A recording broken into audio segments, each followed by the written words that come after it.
The giant was sleeping, so this man carefully opened the giant's helmet.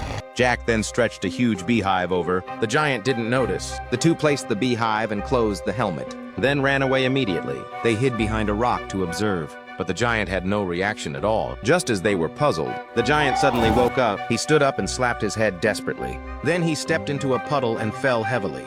The giant took off his helmet. He waved his hand to disperse the bees, but a mischievous bee attacked him. The giant fell off the cliff. Seeing the plan succeed, the three laughed heartily. The giant fell faster and faster. Several priests were praying. They happened to look up and see this amazing scene. Then the giant crashed to the ground.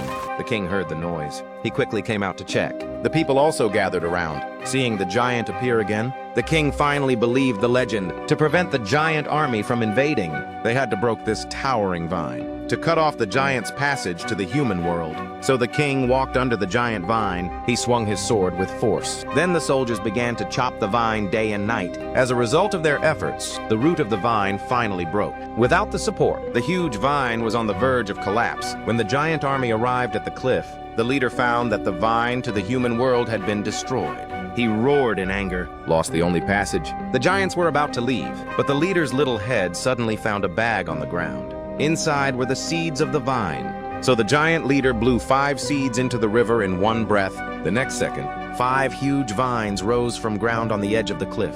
With a trumpet, the giants launched a charge. They jumped onto the vines one after another, heading towards the human world. Just 1 minute later, the giants had already jumped into the human world. Led by the leader, the giant army launched an attack on humanity. In the end, the giants smashed the city gates. The giants poured into the castle. They stepped forward, the humans. At this critical moment, Jack suddenly appeared.